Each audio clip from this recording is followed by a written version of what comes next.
couldn't you theoretically run a gold card lottery at a profit? You so could. This is evil. If enough people put in $5, one of them gets the gold card and we still make a profit. We scrape the Whoa. Okay. This is actually horrendous. And we've done it again. Yeah, officially launching every $6 subscription to Patreon does get you a lottery entry into a gold card lottery. I had my first lemonade stand fan interaction this morning. You did? The first ever person to come up to me and say, I love you on lemonade stand. I love what you guys are doing. It happened this morning at the coffee shop. Was it your mother? No, it wasn't my mother. It was a guy who Was it recently a millennial graduated. male who looks like around college age or post-college graduate? Yeah, you've got it nailed. He's dead to rights. I think we kind of know most of the audience. Yeah, we got the audience.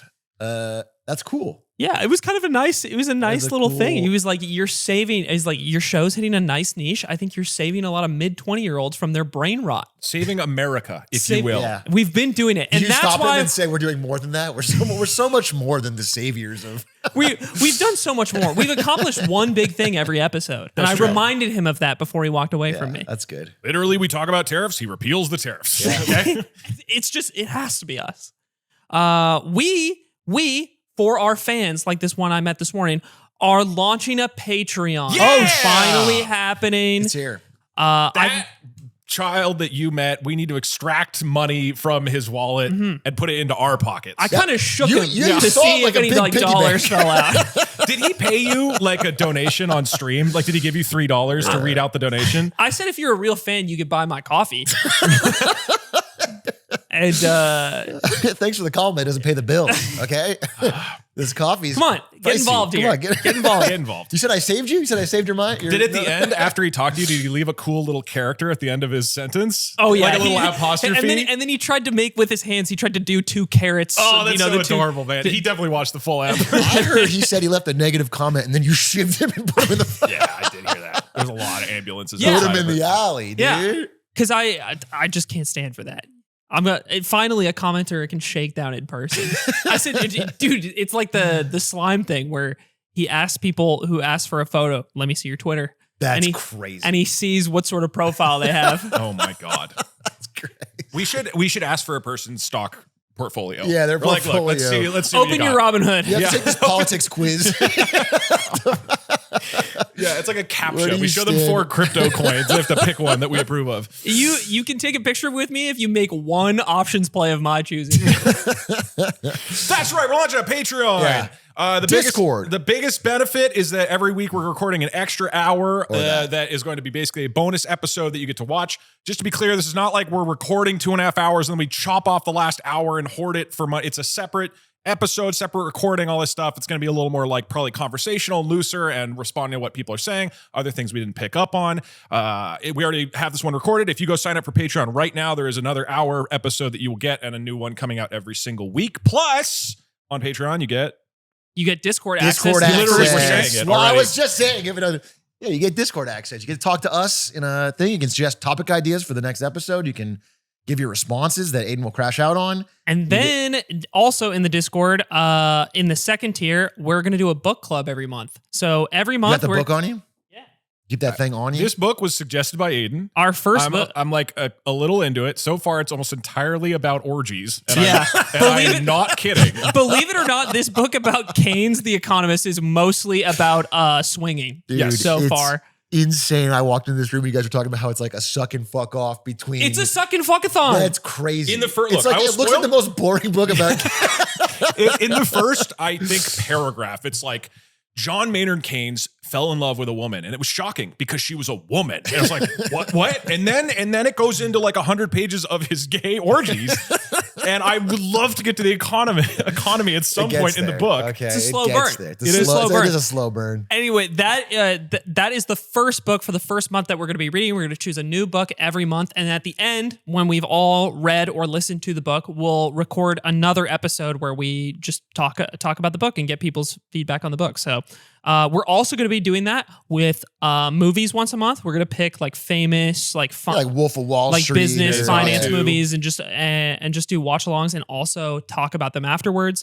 And I think the last thing I kind of skipped over this in the first tier or you mentioned that people could like submit topics and articles, basically Yeah. engage more directly with the show and with us. Those are the only 2 tiers at the moment. We haven't added a third one or anything yet because Well, we're going to add Lemonade Stand Plus. That's going to chop 10 minutes off of this episode every week. And slowly but surely chop more and more of it as you go higher in tiers until the entire thing is a payment Until plan. you only get a few words and then you're hitting the paywall. And then you really just a have to big piece it ad together. slot pops up. Yeah. But that's live right now at patreon.com/lemonade stand.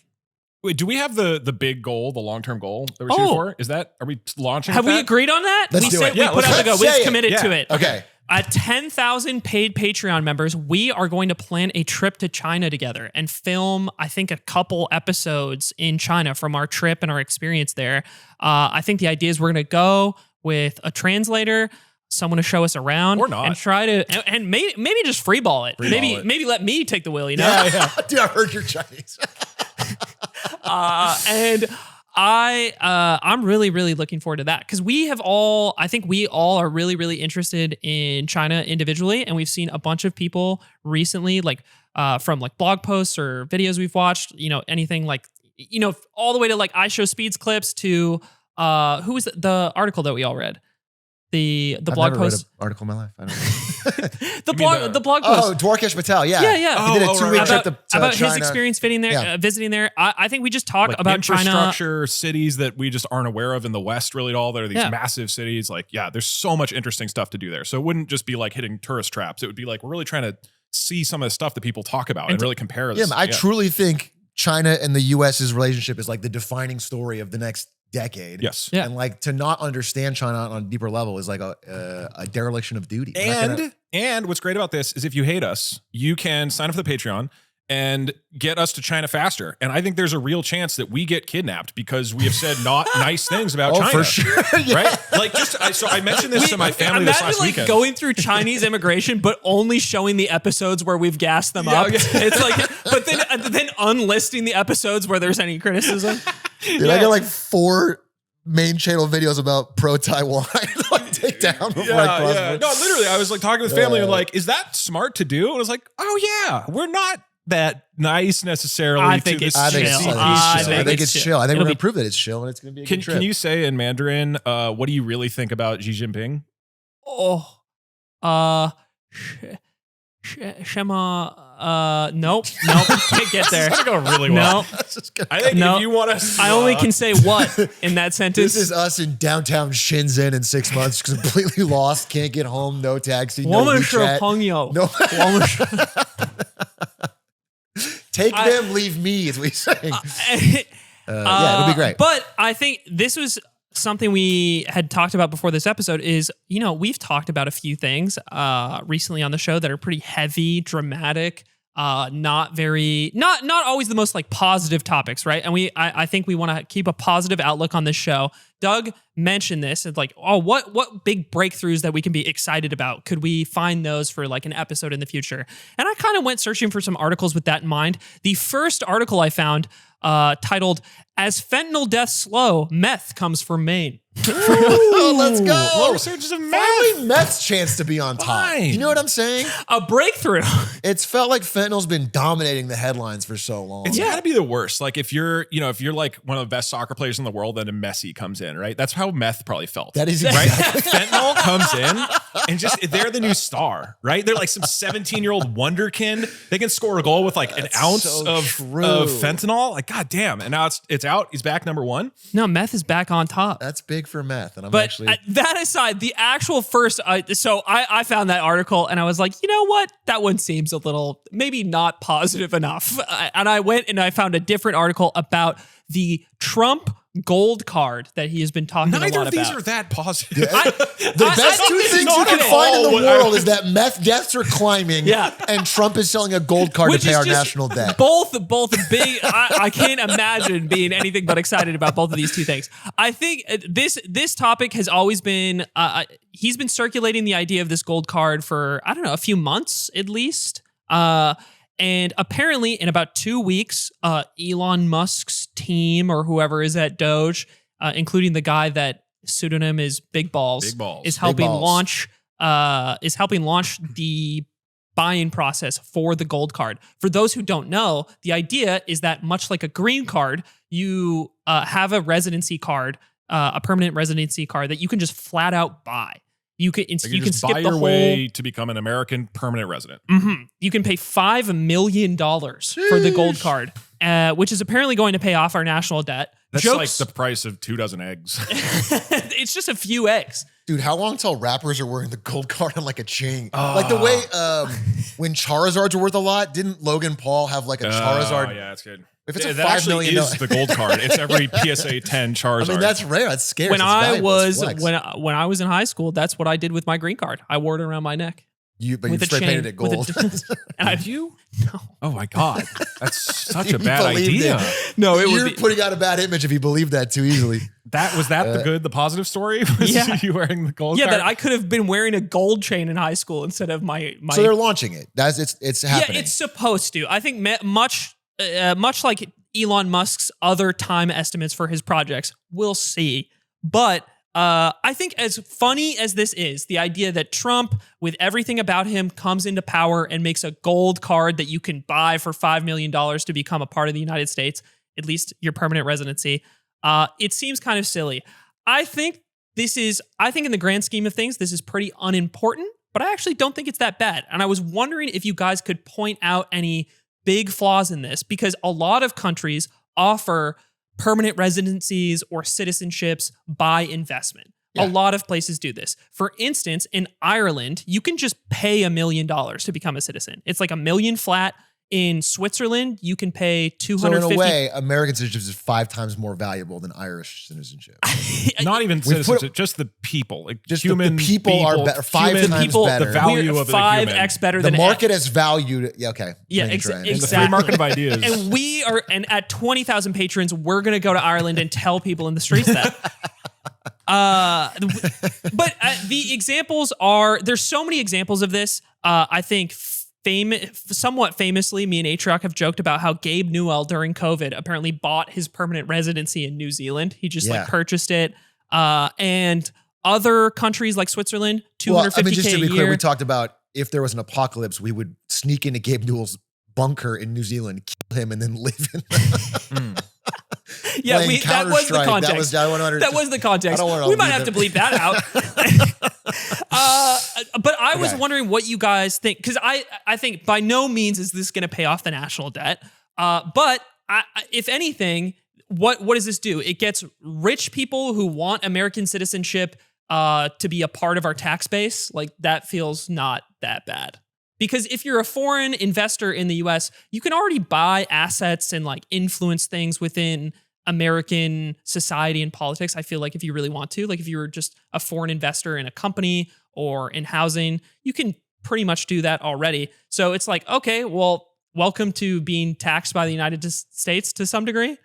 How many zeros are in a trillion? Ooh, yeah, I mean, isn't it 12? 1, 2, 3, 1, 2, 3, 1, 2, 3, 1, 2, 3, divided by 5 million, which is what, 1, 2, 3, 1, 2, 3, right? Yeah. Yes. So if we sell 200,000, that's so awesome. If we sell 200,000 gold cards, we make $1 trillion. So I actually think that's not unrealistic. 200,000 is a lot. That's not going to happen. 200,000 people with $5 million to buy it.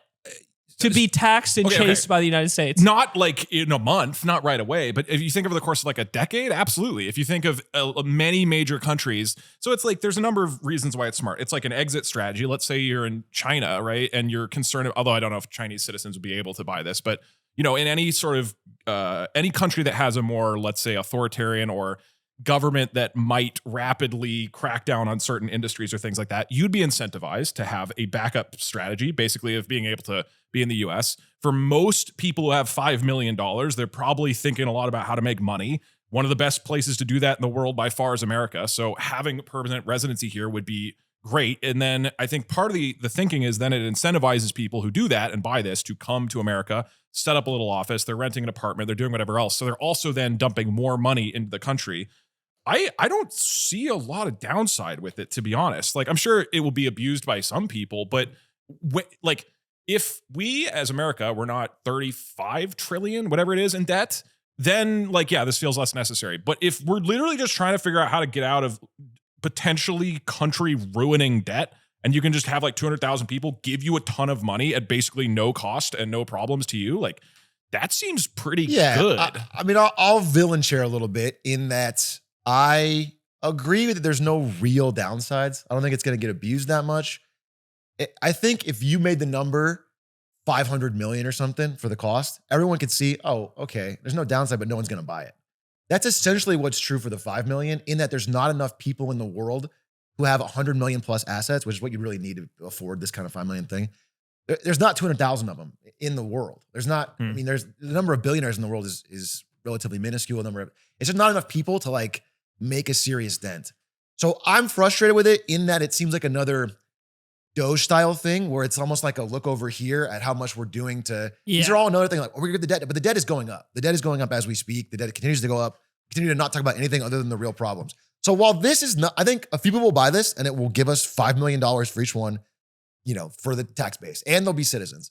But the idea that there's so many people that really want to pay American taxes and give us $5 million, it's not a ton of people. It's not a huge market for this. Yeah, I think if you look at the places that offer this, it's often a place that has some sort of tax or financial benefit to you, like a place like Switzerland or like a place like Ireland. They come with some sort of they have an excellent passport. They have an system, amazing passport that lets you take advantage. Whereas that's what when I've looked at moving and going somewhere else, one of the things that when you're an American citizen is that the taxation follows you. You're not taxed by your residency, you're taxed by your citizenship. So when you're, I guess because you're not a citizen, this wouldn't necessarily apply, but I can't imagine a lot of people getting residency and not then trying to become and citizen. then not trying to become citizens after. If you're spending $5 million on it, I assume they have a plan to become a citizen. Somebody, I would need to see a further breakdown of like the benefits and like counterpoint. The outcomes people who are rich enough to spend $5 million to get what is essentially a green card, maybe don't want to deal with the taxes of America, so they're incentivized to have this as like a sort of safe haven for them and for their business, and it's almost like treating it as a foreign office or something, and then not actually going for citizenship, so they dodge taxes. I don't know, because this thing does not give you citizenship. You would then have to go through the whole process of whatever it is, like years. Yeah. It takes a while. Yeah. What is like 10 years? It's not super quick. Yeah. I think it took me from when I got my green card until I became a citizen, I think it took me 7 years. Would you say that was worth $5 million? If you right then were given the option, we'll pay you $5 million, but you have to leave and never come back. And you're looking like, who is this 9-year-old Aiden in the eyes?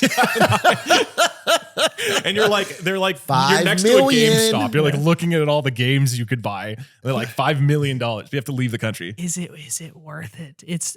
I really, you give up, but I could buy a lot of copies of like $5 Super Monkey Ball instead. But the counterpoint is it's an investment in your future. You've easily made that back since being a citizen.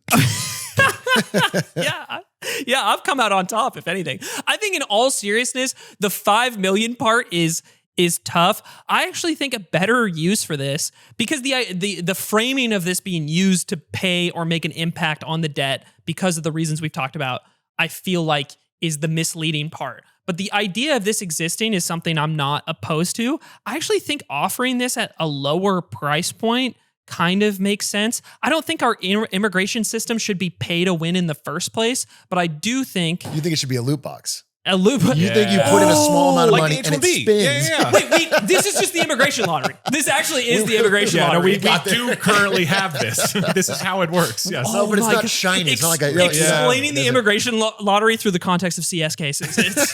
Finally, it's clicking. So you get an immigration key and an immigration box. Yeah. And then sometimes it's good, sometimes it's bad. I think that having a simpler version of this or a cheaper version of this might have some type of utility, but it feels bad that the solution to bad immigration policy is, okay, to get through all the paperwork and the bureaucracy, just pay enough money. I don't like that part of it either. It seems very transparently, it's just trying to make short-term revenue. I can't see it being like this, because if you're super rich, you can find a way to live in America, right? Like, I think this is a way to make that process just straightforward and just like, look, you can just buy your way in if you're like mega rich, just as short-term cash inflow. right? Like it's like you said, 200,000 is probably extremely over optimistic, but I bet, and that's for 1 trillion. You know, not, that's for $1 trillion. Yeah, we I have bet they can get tens of thousands. Of that was people for across just. the- Oh my god, I didn't even do the that'd be math. for 1 trillion. That's yeah. for one. It's not like it's going to pay off the debt, but like you know, it's going to take a lot of things to pay off the debt. A lot of revenue. If you is get nice. if you get 500 billion from this, like that's incredible. I'm not opposed to it. Like I just think it's over talked about, or for the place it takes up in the news and the idea of this being significant. I feel like that's the misleading part. It's like, oh, it's fine that this exists, but it's not meaningful. It's like not a meaningful. You know why policy. that is? It's because of the name Trump card. That's so well marketed. It's truly unbelievable. They're calling it the Trump card. And that is, you have to admit it, incredible, right? You're going to talk about it. Because then he literally says our Trump card is going to get us back in the green this year. You rolling up to border security and flipping it over like you're playing Yu-Gi-Oh! Oh, Nani! They speak Japanese at border. yeah. This is in the Blade Runner future. Wait. Where we're all Japanese. Speaking of gold, there's a little bit of a gold rush. Is this another positive story? This is a positive. Well, debatable. Okay. Debatable. But I'm going to give you the positive This side. is the happy episode. Yeah. So far, I'm going just from the happy beaming. side. Bit of a gold rush going on underseas. I don't know if our producer can pull this up, but we have a little stock market game we've been playing that honestly we've all been doing pretty badly in because the stock market's been tanking since January. But one person, Aiden over here, made a possibly brilliant call where you invested in a really small company that was like almost unheard of called the Metals Company that you saw in like a CNBC video or something. Yeah. Anyway, 2 days ago, Trump announces that as a way to get back from China, because they're blocking the export of rare earth metals. Who China is to us? China is blocking it to the world, actually. Oh. They own the entire supply, like 98% supply chain for like lithium and a lot of these rare earth metals, okay? So they're blocking it off as part of this trade war tit for tat. So one of the things Trump approved is like, we're going to do more deep sea mining to get our rare metals. The point is the one company that was mentioned, the one company that's benefited from this is TMC, which had like a 100% spike in the stock. Aiden is now that's the number one stock in our whole little game of the 50 we drafted. And I don't know. I want to know what Warren Buffett thinks about it. The only one I did actual research on. Wait, did they like find new stuff and that made their stock go up, or is it just specifically Trump is like, we are now going to invest in deep sea mining? The spike is because of that. Okay, Yeah. interesting. And they don't even know that they're going to go with them yet. So it's still speculative. God, but the it's so idea is that cool they're the leader. Politicians just pick companies now. That's so sick. So it's interesting because I actually, just quick context. The leading stock by far before this was an AI company, I believe Tempest AI, Yep. that has no real impact in the AI market at all, but Nancy Pelosi invested in it. And so that single-handedly bumped it way above anything else. And now this one is crushing it, not because of what they're doing, because Donald Trump just kind of shouted them out. Anyway, yeah. Yeah, sort of, yes. And this is funny because we have talked about deep sea mining on this show in one of our test episodes. Yeah. So we filmed 2 test episodes before we started working on this show. The loose idea is that there's companies out there that have discovered that you can pick up these nodules of rock on the ocean floor and you can mine the like process them into the rare earth metals that we need for a bunch of different stuff. Things like electric car batteries, for instance. And the Metals Company was the most prominently featured company exploring this type of mining over the past few years. And it was the company mentioned in the CNBC piece that I watched on YouTube. Yeah. I think I checked the date almost 2 years ago. Yeah. And I just kept this in my head because I thought this was interesting. This dynamic of, is this a new source for these things that we would be mining with terrible environmental impact otherwise? Or what are the environmental consequences of doing this? And then I started getting into the regulation and this new frontier of mining in general, like how it actually works. It's all administrated by this like small office in the Bahamas administered by the UN that was never supposed to be in charge of all of this. There's a bunch of really interesting stuff here about the industry in general, but I just bought it because of that. I was like, I need to make one actual pick in this competition. And they had been doing pretty well. I mean, their stock when I bought it was at like $1.50, and now it's at $2.80. Yeah, you can see here. I mean, you bought it at this very, the very bottom dip of 2025, right above the zero. And now it's massively spiked. And that's just pretty crazy. Yeah. That's what you call massively spiked? Well, it's more than doubled, right? The chart's pretty skewed because it started at 10 way over here in a weird era of, but if you skewed it down to just this part, it is a massive spike. It's like, it's like a 200% increase or something. Damn. I think I want to let kind of the explanation of the industry and the company itself speak for itself. We've talked about, we want to edit those test episodes and put those up on the Patreon as well, which we talked about at the beginning of the episode. But for now, I think it's cool to, the main reason I bought it was, upcoming energy industry, basically something that ties into the energy of the future. Let's just buy that stock and see how it goes. We'll see. It's a Canadian company, so maybe Trump won't give them federal funding or whatever, but the idea is that maybe they're good. Yeah, Canadian company run by an Australian. And, but they're the leader in this weird space. And there's this whole thing where they like pay small Pacific Island nations to mine it on their behalf. It's crazy system of companies abusing the privilege of the small Pacific nations to try and start mining. Another good story. Another heartwarming story. Another upbeat one. Unfortunately, is a dark explanation behind it. But I think if you have time, looking into it is really cool. But I kind of want to get into your topic for this week, which was primarily about open source AI models, which is something we've briefly talked about on the show. AI bros, rise up. It's our time again. It's been 2 whole episodes. It has been 2. I mean, you guys don't know. We have to tie him down. I was literally shaking. We chain him in the basement between episodes. Like every 10 minutes I go without talking about AI. I start having a shaking, or I start your sweating, vein popping out. Veins popping. So you've been good. I mean, you've been a real noble global citizen to avoid it for 2 episodes. All right, now I'm going to do a huge line of AI discussion. Okay, we're going to talk about open source. So I think this is a very interesting element that is happening in the broader AI space. Even if you are tired of AI and think it's all obnoxious, I think the open source versus closed source thing is super fascinating.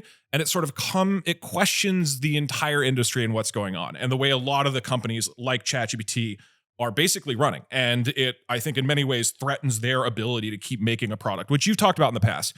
This really kicked off with DeepSeek releasing a few months ago now, I want to say. So we're going to touch on that. But broadly, there's a lot of questions being asked and various companies are responding to it in interesting ways. So first, primer, open source versus closed source. Open source code means that when you write code for something, the code is available publicly. So anybody can find it and they can download it on the internet, edit it and run it and edit it. Okay. So there's a lot of famous, OBS, which we use for streaming. That's used. PyTorch, I believe, is the one. Not rather than TensorFlow. A lot of the underpinnings of what runs AI models themselves are open source. Many of the most important software and programs like Linux are open source. So basically, the community broadly can all download these things, use them, modify them, and it's really cool. That means they're free too, right? Or how does that work? Yes. Okay. Asterisk. So there are some companies that do like a hybrid model, which we'll get into, where they make an open source product, but then they have a kind of paid version on top of that. Premium tier. Yeah, like what we're doing right now with Patreon. Yeah, we're kind of like the open source podcast. We're open source. Yeah, so for example, WordPress. WordPress is like a blogging software that powers like most of the internet, or at least some giant percentage of it. WordPress as a software is open source and free, but then WordPress, Matt Mullenweg, who like kind of runs the open source element of it, then has his own company on top of that where you pay for it. So that's how they justify running a company. And they have their own extra features they added? Yes. Okay. So you basically go to them and you say, hey, we are going to use your version. So a lot of companies that manage open source software run it like this, where they are both the shepherd of this big, giant community project that anybody can use, but there's this weird balance where some portion of their work is not accessible to the public and they're like, you have to pay us for it. And it works really well in a lot of different cases. Closed source is the opposite of that. It's what you would think. A company makes a product and they have it, right? Fortnite is not open source. Nobody has the code to Fortnite. You can't go take Fortnite. You can't do anything with Fortnite. You can only play Fortnite on Epic's servers because it is closed source. They are the only ones who have access to the code. Just another corporate win. I hate that. Exactly. So, you can kind of think about it in these different categories. And then there's this new one that's kind of coming out called open weight. So in the context of AI, you have kind of 3 pieces going on. When you make an AI model, there's the training phase where you actually make the thing. Okay. So this is where you give it a whole bunch of data. You write the code that does the machine learning specifics that actually has this thing learn. And I give it 1 million chess games. You get 1 million chess games. And it's not only the 1 million chess games you give it, it's also the mechanics of how you've designed it to process those chess games. So the actual, let's say, ingredients that go into this thing being made. And then the thing is made at the end, and now it's an AI model that is done, it's trained, and can be used to answer questions, like a ChatGPT type thing. Okay. So what some companies have started doing is, rather than open sourcing everything, which would mean that you give all the tools to making the AI out publicly, they do it open weight, where they don't give you the code that they used, and they don't give you the training data that they used, but they give you the model at the end to run yourself. So the equivalent of this would be like Fortnite gives you a copy of Fortnite that you can run on your computer, but you can't modify it, right? You can just run it exactly like it is. Isn't that what I already have when I play Fortnite? No, because you can't really play the game unless you're connected to Epic's servers. I guess it's not a perfect analogy. Offline, I could run the game. And here's a better example. Facebook. I don't need to be connected to the internet to play Sabrina Carpenter in Fortnite. I can just do it without. Right. And I can be Rick Sanchez and we can like... This is not a great analogy, and it's getting increasingly confusing. Yeah. And the storm is like society. Yeah, no, and exactly. That's closing in on AI technology. And the gold card is when you get a gold AR. And that's the battle bus. Yeah. Yeah. Trump is the storm. Are all the characters in Fortnite open source? Is Sabrina's open source for Sabrina Carpenter. She's open weight. Have you seen her? I want to talk about Sabrina Carpenter, actually. Sabrina Carpenter's weight, I guess. Yeah, Sabrina Carpenter's Is that public information what her weight is? Well, you can't change it, but it is open. Yeah. You can't talk about her like that, man. Okay, so a better example, Facebook. Okay, Facebook, you cannot run Facebook locally on your computer. You have to go use Facebook's servers that are running it. You're accessing their servers. They control entirely. I could download, in this example, I could download Facebook. I could run my own copy on my own website. I could run Facebook 2 on my website. Yes, if it was open source. No, if it was open weights. So open weight is specifically for AI. So me trying to convert this into an analogy for something that doesn't fit doesn't make a lot of sense. And this is probably confusing. You're telling me you can't synthesize all the big ideas you talk about on the show into Fortnite. Okay, imagine Sabrina Carpenter. Okay. Right now you have to go to a theater to watch Sabrina Carpenter. All right. But there's a copy of Sabrina Carpenter that you can get and hang out with at home. That's awesome. But you can't change her personality at all. That's she's perfect the way she is. Yeah, no, exactly. That's an open weight model, and a lot of people are happy with that. Open source is that you can then go and change Sabrina's code and how she acts. I see. It's like a Blade Runner where you're doing the sliders on. Yes. Okay, I see. Which Blade Runner famously is actually based on Sabrina Carpenter. I did not know that, but yeah. So this is an interesting mix of how this works. And so there's different basically strategical elements of what making a certain AI in a certain category does. So most of the ones that people think about and talk about, ChatGPT, is closed source. You can't run that on your own computer. You have to go to their servers. So that for them is what we call in the business world a moat. Yeah. All right. So it means that competitors can't go like just copy everything ChatGPT is doing because they don't have the code. They don't know how to make their own, right? They can guess, they can try to emulate it in the same way you could try to make your own game that's like Fortnite, but you don't have Fortnite's code. You can't go recreate it somewhere. So the dominant AI models over the past couple of years of this whole AI craze have been closed source. And that's like most software that companies make, where it's their own product. They're keeping it to themselves, and they basically offer it, in their own terms, and they control it entirely. And that's super valuable for ChatGPT. It means like they can charge $20 to use it every month because they can't, right. Only if their product is better. Only significantly if their product is significantly better. And this is true of Claude or Gemini or Grok or all the main ones. Up until DeepSeek a few months ago, there were some other notable ones that were open weight / open source. Llama, which is Mark Zuckerberg's one, that is a major open weight open weight model. And then Mistral is another one, which is out of France. And these were... the French... Guess what the French version of ChatGPT is called? I just said it. Mistral? No, that's their product name. Guess what it's called? Oh, actually, I do. It's called Le Chat. France! That's like going... when you go to what do you Paris... think it means in English? Scholars don't know, Doug. Tough. Scholars have tried to figure it out, but it's undecipherable. When you go to Paris and every restaurant is just Le something, Yeah. And can we come on, guys? Can we get some culture in France, please? Yeah, we don't call it. Can we the McDonald's? Pick it up. Put a McDonald's, put a Walmart in there. So, but I imagine you might be Llama as an example of open weight, but DeepSeek is open source. No, it's also open weight. So we'll get to that. Okay. So this was how the world worked. Most of the big AI companies that you've heard about were all closed source, which means those companies are investing billions of dollars into making these crazy ass models that they put out. And they're like, this is the best model out there. You should pay us $20 a month to use it, right? And it's like any kind of product that you would think of where you then have to pick between what people are selling, right? Llama and Mistral were kind of fighting against that. Llama would come out and then be like, ooh, maybe I'll use Llama instead. But what really, really changed things is DeepSeek coming out a few months ago. So this model was from China. Very unexpected because nobody thought China was doing any sort of like really high-end AI stuff because America actually has sanctions to prevent them from buying the best GPUs, to prevent them from being able to develop the best AIs. So not only were we trying to stop them from selling it, also it just felt like America, tech companies, and a little bit in Europe are the dominant ones that are leading this. It's an unbelievably complex stuff that requires really smart people and tons of resources to make critically.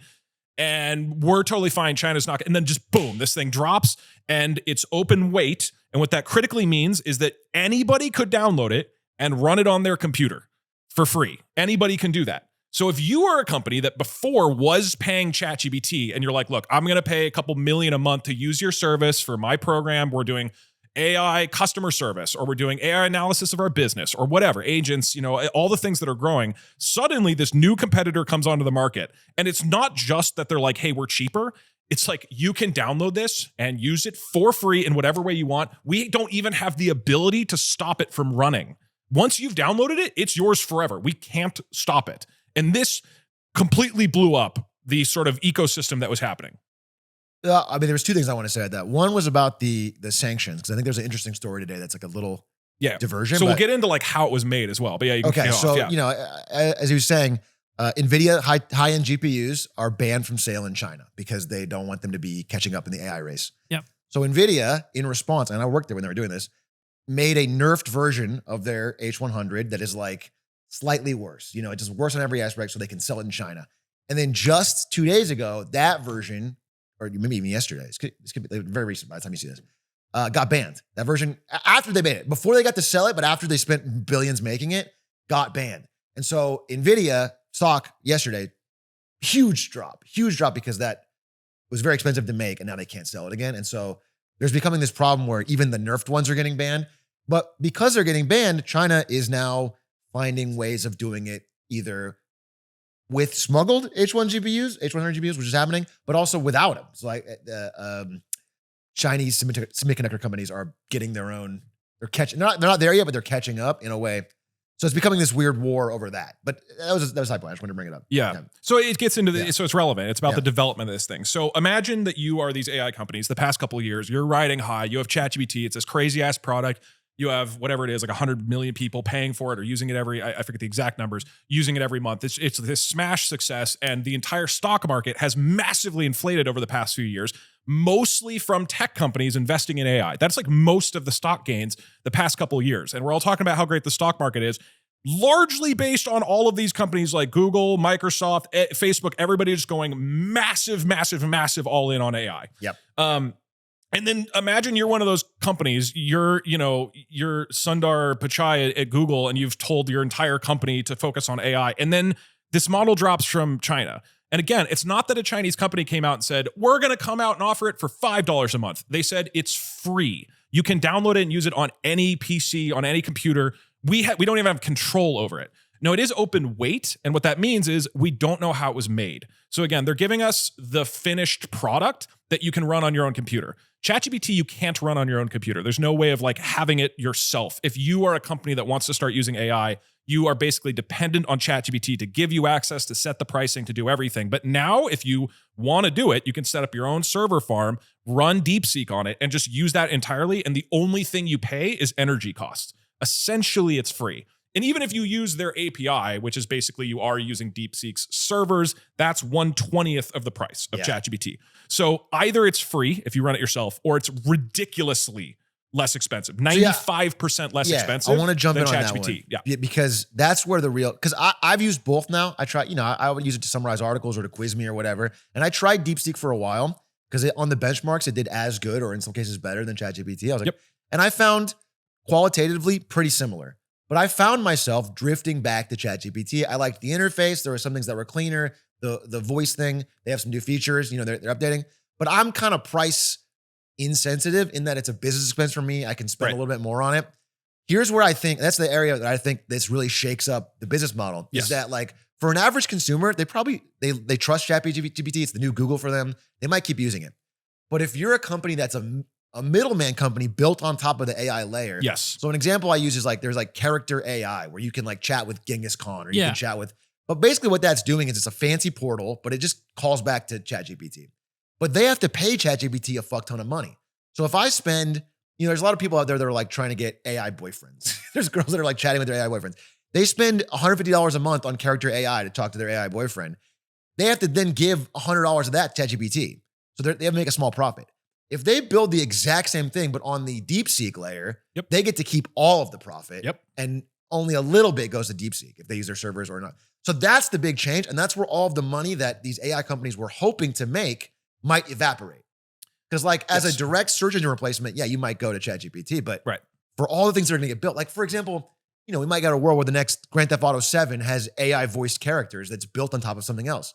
If it's an open source model, then Rockstar keeps all the money. But if it's ChatGPT, and that's what they were. That's where all this inflated stock market came from, was these future profit expectations that are not possibly shown. That's my and it's worth reiterating. So the AI companies that have been making all this stuff that's been going on, where every week you're like, there's this new model from whatever company, all of them are operating at an absolutely massive loss. They are basically spending billions of dollars every year in order to train these AIs, because it takes, they're taking tens or hundreds of thousands of GPUs that are running these massive training cycles with massive quantities of data. They're paying like the smartest people in the world. So this costs unbelievable amounts of money. And the whole industry is predicated on the idea and the hope that, yes, we're blowing tens of billions right now, but it'll pay off in the future, right? Like this is the future. Everybody's going to be using AI for everything. But if then China drops this model, which is free, again, all of your customers, like, why would they use your product, right? Even if it's 95, to be so much better. It has to be so much better. It can't just be like a little better. And so that is, I think, the really interesting question with open source. And this has really been going on the entire time AI has been happening. It was a big deal last year when Mark Zuckerberg came out and randomly dropped like Meta 3 is out. Llama 3 is out, which was his open weight model. And that alone was like, oh shit, Mark Zuckerberg's strategy is basically to just set fire to the other companies by releasing their models for free. Because the instant you do that, everybody else has a harder time competing in the market. DeepSeek was that, but like on crack. So it's just this insane level of competency and insane level of being cheap. And so that is the question. So now I want to open up. And there's a lot of interesting angles of this going forward, which is like, one, how, if you are OpenAI, which is a company that, again, is spending tens of billions of dollars a year, but you're starting to make more money, but open source models are going to keep releasing. How can you ever stay competitive and recoup all this investment, right? Microsoft is giving them tens of billions of dollars. How are they ever going to make that money back? And if they can't, and if it doesn't seem like they're going to, are they going to stop investing in all of this, right?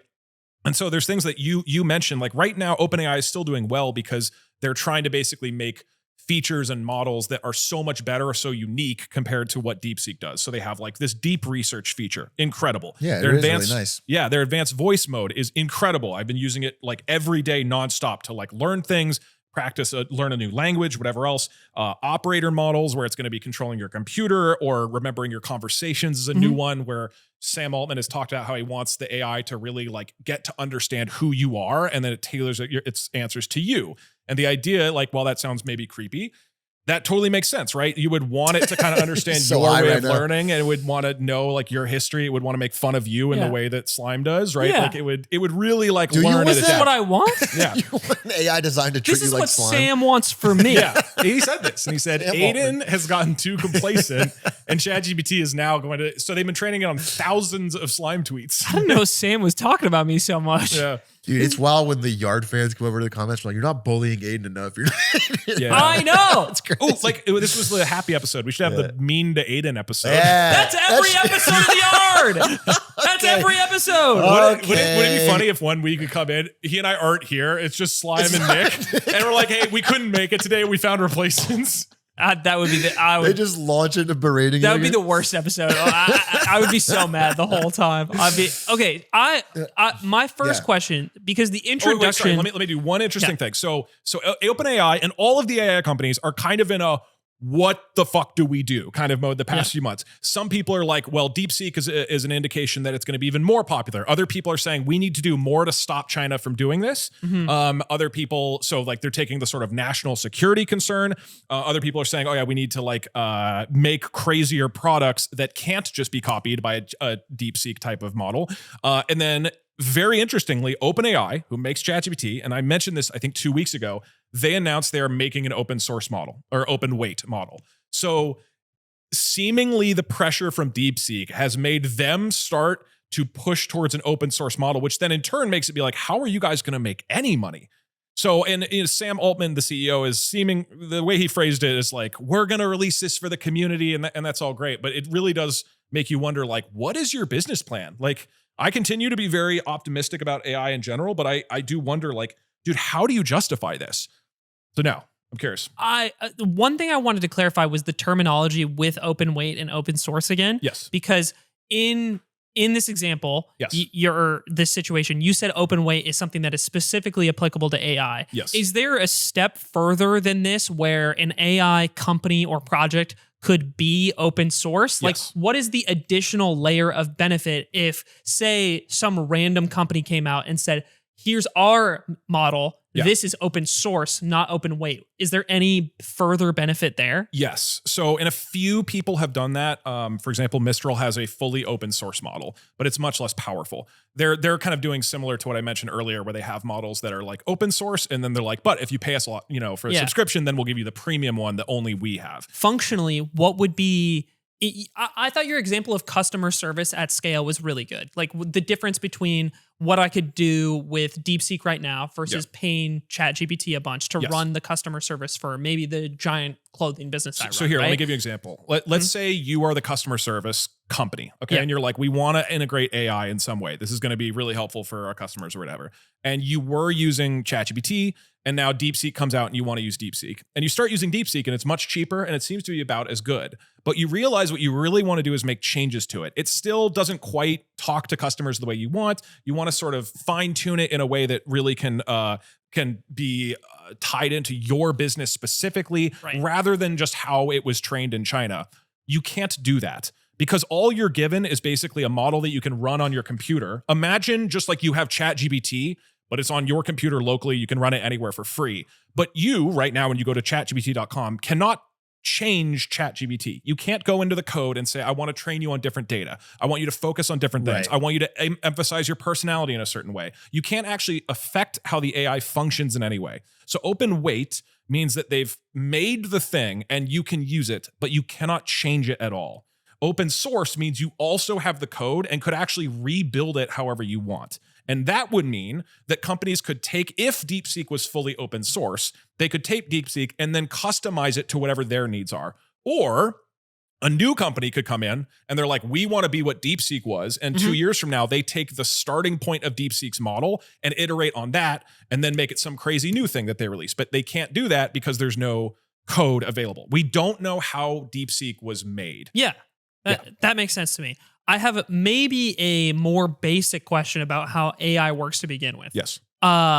When my impression, because you're talking about downloading something like DeepSeek, whatever the open weight model is on my computer, and then I turn the internet off on my laptop, and then I can still use that model. Like I can still interact with it. My understanding of AI up until this conversation right now was I interact with an interface and then I type to the AI and then it's communicating with like the data center that trained it in order to output the response that it gives to me. But how can I do that if the device is not connected to the internet? How can it, I guess what my question is, with something like DeepSeek, and if I've downloaded it and I'm not accessing their servers anymore, how does it answer what I need to be answered without the pool of data that it was trained on? Yeah, I mean, basically imagine it as a video game. So, if cloud gaming, which is the big new thing. Yeah. So with cloud gaming, the whole idea is that the game is being run on a external server, somebody's data server. So you're playing the game, or, if you go to Facebook, right? Most of the calculations that are happening are on Facebook servers somewhere. So when you access facebook.com, you're sending a request to their servers. They do all the work. It gets sent back to you with whatever the result is. With an open weight model, you can download it and the entire thing is running on your computer. So instead of it being running on the data servers and you're talking to it, it's now running on your computer. The way that actually works is with GPUs. So the reason... This might be a silly example, but say I'm offline on my computer and I type a really complex math question into the offline version of the open weight model I'm interacting with. Yes. Will my computer, take a while and it'll heat up because it's putting a lot of work into answering that question? Like, yeah. Do you see, like, in the same way when I'm like running a video game or running maybe like an editing software? Yeah. So the way the model is actually run, it's not. So there's the training phase of AI and then what's called the inference phase. Really what that means is the time where they're making it and training the thing. Yeah. And then once it's done and made, and then it is just, to put it simply, a program that you can download and run on a computer. Huh. So once a company like OpenAI finishes making their new ChatGPT model, they have the program just copied a whole bunch of times on their servers. But if you theoretically were to take a copy of that, put it on your own computer and run it, it's now running on your computer. But when you say run on a computer, what that means is it is using a GPU to do a shit ton of math. And so the reason GPUs are so valuable and NVIDIA is so valuable is because fundamentally it's just a lot of linear algebra. It's machine learning. It's a giant machine learning system.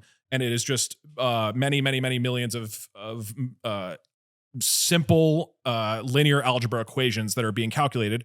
GPUs are basically designed for lots of simple math equations. That's why they're so good. So if you have a crappy GPU in your computer, which you probably do in that Mac.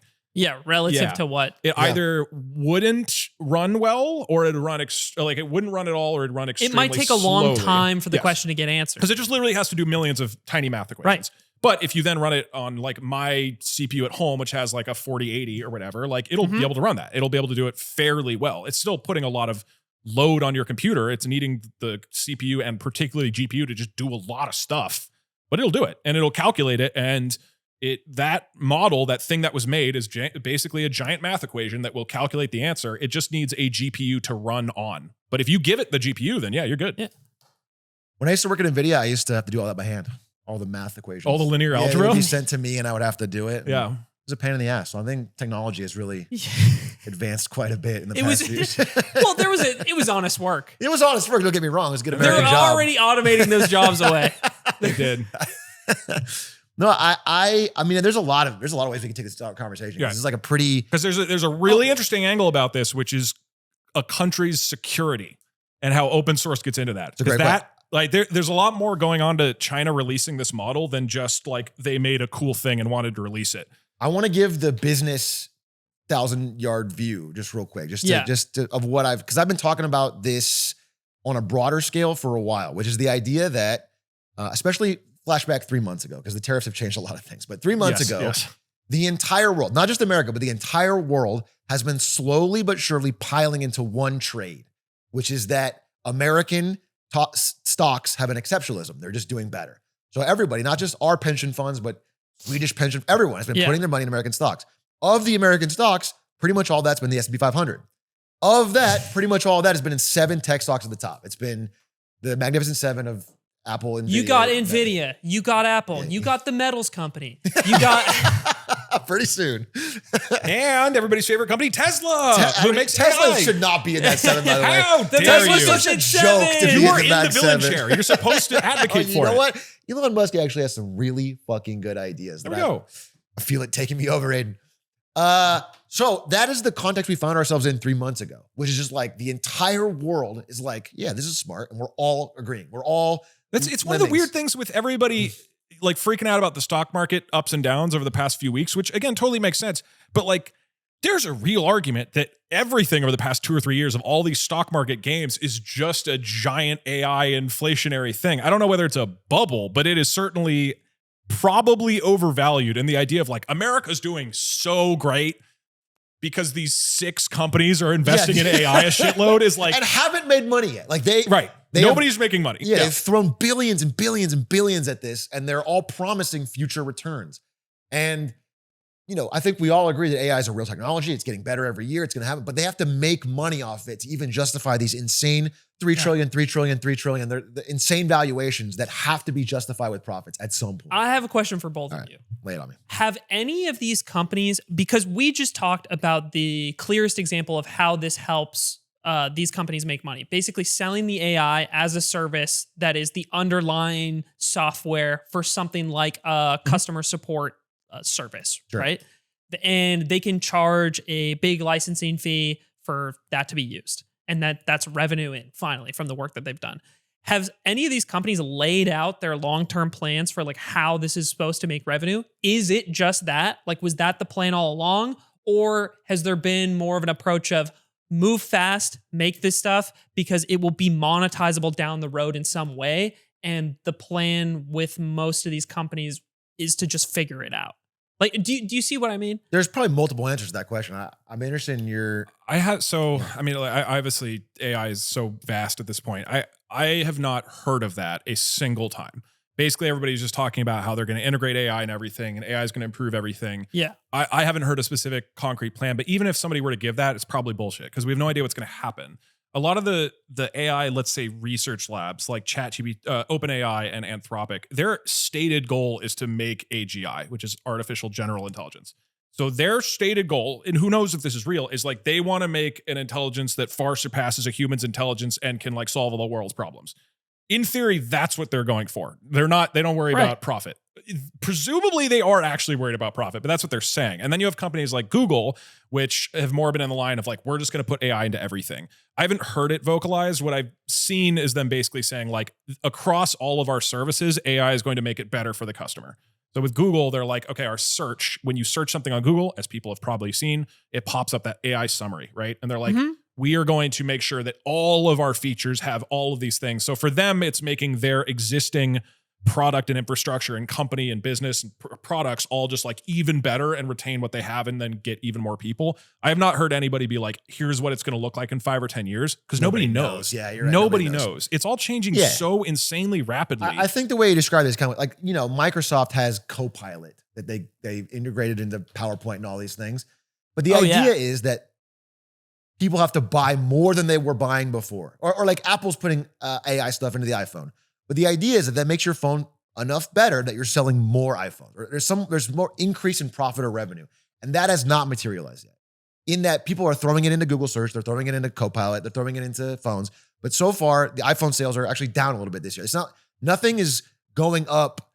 In a way, they want Clippy to be so smart that I pay more for Microsoft Word. They want you to have a romantic relationship with Clippy where you actually that's probably what they want the most. Now that I think about it, in terms of getting money out of me, they absolutely want me to fall. Much like Canes, I turned 38 years old and then I fell in love with Clippy. Clippy, you become robosexual. Because like that's why Microsoft like imagine character AI and all the women who have like AI boyfriends now. Yeah, but it is then the AI boyfriend is telling them, "Wow, Copilot could really help you schedule your appointment today." And so it's like once they fall in love, then Microsoft sells them their products. Yeah. Have you guys seen Her? Yeah. Great movie. More prescient than ever. I mean, it feels very applicable. Yeah. One thing that's interesting is and it's probably not the best episode to discuss it, but like, people are using these services more and more. Like, I think one of the areas that I think has been some profit growth is direct subscriptions to ChatGPT. Like they're not profitable because they spend so much money. Can I give you guys an example? Yeah. I hadn't used AI at all up until about a month ago. And then I downloaded DeepSeek and I downloaded ChatGPT and I interacted with, just the free version of ChatGPT and mostly using it to try language stuff. I was getting Swedish sentence help and things like that. And then I tried to do research. And then I heard that, the paid model of ChatGPT is a lot better for that type of stuff. So I upgraded like a week ago and started asking questions to help research topics I wanted to do for this show. Because the nice thing about ChatGPT was it would give me like a sentence summary of like some point I had asked it, and then it would link all the supplemental material so that I could go click into it and then look further. Basically aggregating things in a way that was much better than just Googling stuff. And upgrading to the $20 a month plan, not an ad. I noticed it. Sound like an ad. It was interesting to me to see the difference in quality and the way it produced responses. Right. So just from a day-to-day helping perspective, very cool for me to use. Like it has a material use in my life. One angle I wanted to come at this from was we're talking about the benefits and the consequences of open weight models versus something that's potentially open source versus the closed models that you pay for. If I'm the person who, maybe I work at a call center right now, maybe I'm an artist, and I'm worried about the future of AI and how it affects my ability to be employed in a very broad and general sense. Does this type of difference in model play out very differently for me? Because I'm worried about my job being taken away. And my job, not only my job being taken away, but my job being taken away and then not being able to step into anything new in any reasonable amount of time. So how do you think the difference in these models affects all of the people that are worried about the consequences of this technology? So I've talked about this on stream, and I'm going to repeat that idea. One of the reasons I think a frequent criticism and concern, which is certainly valid, of all this AI stuff is even if AI is as powerful as everybody says and it becomes this incredible thing, it's just going to concentrate wealth in the hands of a few, right? Because it's going to allow certain companies and certain leaders and certain people to just become even more powerful with AI, and they're just going to reap all the benefits and everybody else is going to lose their jobs and suffer. I think one of the counterpoints and the reason why I think open source is so incredibly valuable and important is because when a company like DeepSeek, when a model like DeepSeek is released, the accessibility of AI models just skyrocketed, right? Because before, ChatGPT was the leader. They had the best products and they could put up this paywall right here, according to this on Google. And this is Google's Gemini AI. So who knows if it's correct, but it looks like they have 20 million paid subscribers right now on ChatGPT. Right. It's $400 million a year on people paying $20 a month to use ChatGPT. Like that's they're losing money on it. Wait, 400, that's $400 million a month? $400 million a month then, right? 20 million paid 20 subscribers. million paying the minimum $20 tier? Yeah, that's what this 20 is. the minimum? It's hard. There's not a 5? No, it's 20 is the minimum. 20 is Yeah. So, again, it's hard to know. ChatGPT is not, OpenAI is not The super estimate. forthcoming with all of their data, but this is the estimate. But the problem is if they're spending $1 billion or multiple billions of dollars every year. In the same amount of time. It's Right. still a loss. And that's just what they're currently doing. They're trying to ramp it up constantly because the next thing is going to be more expensive. The next thing is going to be more expensive.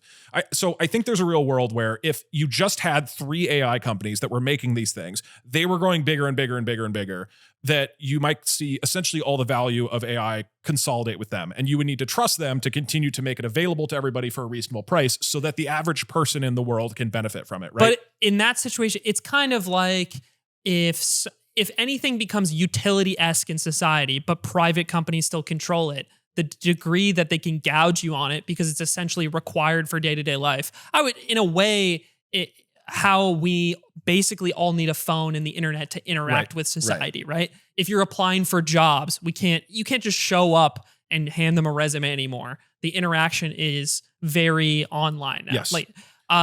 So in this circumstance, by making something open source, you potentially relieve that. Imagine that right now you can go buy an Android phone or an iPhone, right? Yeah. Both about $1,000. And then you got to pay for $100 a month internet subscription or whatever it is, like whether that's a home or part of your mobile device or whatever. And that's probably considered the bare minimum to exist in society and be and can work with businesses and whatever else, right?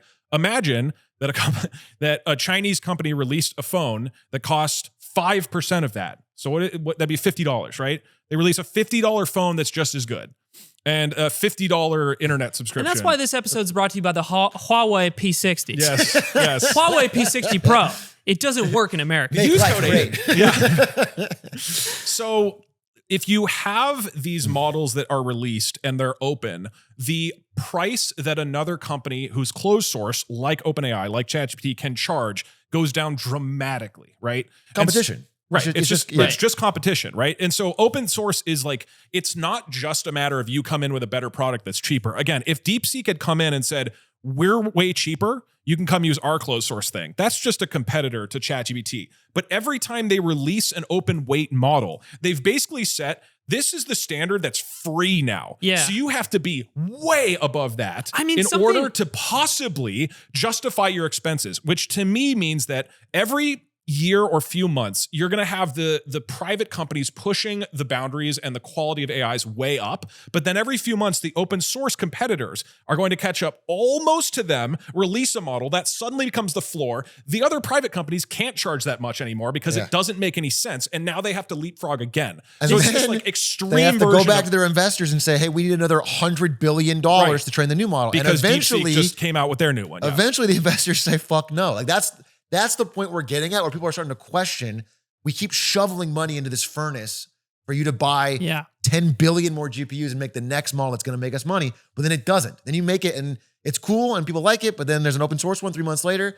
That's the scary part for the corporate. This is kind of sick. And retirements, everybody. So, and this is why it's not directly answering the job thing, but I'm not seeing a world right now. And there's other folks who agree with this, like Mark Andreessen is voiced similar things about the merits of open source, which is that because companies are incentivized to open source things, and this isn't even getting into the fact that other countries are incentivized to do this. China is massively incentivized to drop DeepSeek open weight because they just fucked every American AI company, right? By releasing DeepSeek, they're just like, all of your attempts to just have like total control over the AI, nope, it's all gone. And they arguably cheated to make DeepSeek, which is also, it gets into a whole set of questions. They probably made DeepSeek by copying ChatGPT, which you're not supposed to do legally. So interesting questions there. But in a world where companies and countries are incentivized to drop very, very powerful open source models, it will basically make it completely infeasible for any private company to get too large of a market share because the open source models will come in, and to the average person who is trying to start their own business, or they're, in rural Nigeria or whatever, and they're trying to get onto the internet or learn a new language or have one of these tools assist them to make a business or whatever it's going to be. Like there's going to be many, many, many different applications of AI. All that is going to be incredibly accessible and incredibly cheap because open source will force that to happen. If I were to draw a line to something like the internet, I think something that's very cool about what you're saying is the open weight model that keeps getting better is so easily deployable to so many people. Yes. Because the equivalent of this, let's use the internet as an example, is the physical. There isn't a free, because it's a physical thing that needs to be built and a service that needs to be provided in that way. Nobody can just keep deploying the free internet infrastructure. Somebody needs to pay and lay like the fiber optic cable for the internet to be like brought to that new place. But anywhere with an internet connection is somewhere that this can be deployed to. So like any equivalent or similarly impactful technology prior to this, because it has physical infrastructure behind it, the free version can't be deployed as quickly as this. And I think that's so interesting. This makes this so different from any sort of larger technology before it. It's like if a company came in and they said, hey, we just put up 1 billion satellites into space, and here's free satellite internet for anybody who wants it at any time. Exactly. All of the ISPs right now who have these like physical connections that run our internet would be like, what the fuck? What? And they would not be able to justify their monopolies anymore. It's kind of, that's what I was, in my head, I was like, if China just announced, hey, America, C-Mobile, get on it. It's free, $0 a month, unlimited data. Anybody can connect. C-Mobile. That'd be wild, man. It's like what they did. It's crazy.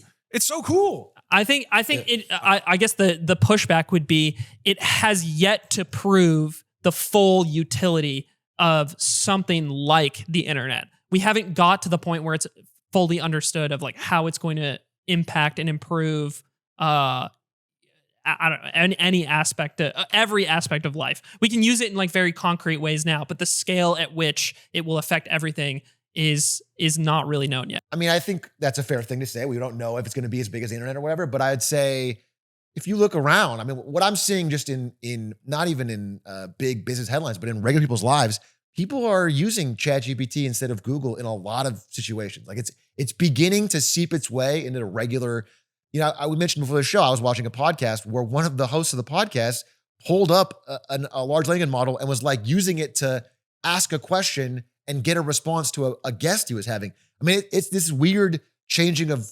and by the way, I'm not in support of a lot of, I mean, a lot of this ways are kind of scary to me, but it's happening. Like it's happening. And I think it is impacting society in a way. The real question on my mind is not whether it will do these things. It's whether, everyone's retirement is going to plummet to 50% less because there's the way they thought it would work is the stocks are going to crash. You mentioned, it's funny, you mentioned cables being laid. In 2001, when we had the internet bubble at the beginning, the big company that blew up then and had a huge stock rise was Cisco, who everyone thought would make, they're like the picks and shovels of this gold rush. They sell the fiber optic cable, they lay the systems, they help set up servers. It turns out that's not where the money was. So right now, people are looking at NVIDIA and trying to see, is that the same thing going to happen? Because NVIDIA sells all these GPUs that everyone thinks that's where the money is in AI.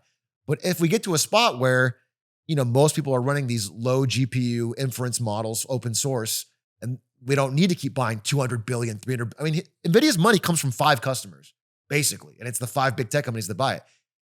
Then NVIDIA could be in they could be the Cisco of that's what we don't know, but that's where we could be headed. I have a counterpoint. Yeah. I think even NVIDIA, who makes the GPUs that runs the AI, I think they're more safe because I don't think that something like DeepSeek changes the demand for AI, but it does change the demand for the AI being 10% better than last year, right? So for OpenAI, can they justify $10 billion to make GPT-7?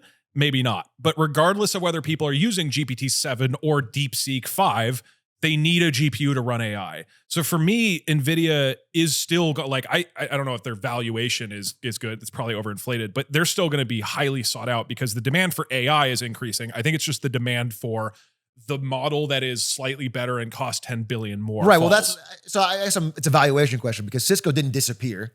They just got cut to 10% and then have grown slowly back to where they are. Because that's where NVIDIA's big profit comes from is like them needing to get 10% better. So they got to buy 100. So if those companies stop, like if that stops and it's like everyone's running on a normal GPU setup, then it changes. We've been going for a while, so I want to ask one final thing. I'm just curious, and I'll give my pitch on this. So let's say you are OpenAI, right? For the past 4 years, you release ChatGPT. You're the big hot AI, hottest person at the dance. Ooh. You are dance queen up until DeepSeek comes in and takes your crown and kicks you over and rips your dress, and they're the hot new thing. Okay. That's your setup? No, okay, fine, so fine. ChatGPT is Kane's at the orgy, and everyone wants a piece of his economist. So the question is, and then DeepSeek comes in, and they start like, don't want to say eat your lunch, but they basically are saying like, hey, we are offering a product that is 95% as good as yours for free, or at most 5% of it, right? How do you fight back? What do you do? This is, I would argue, an existential threat to a company like OpenAI. I have a theory about what they need to do in order to survive what is basically an increasingly likely reality that they will never have much of an advantage in the quality of their big models because DeepSeek or whoever else will just copy it and make something almost as good a few months later.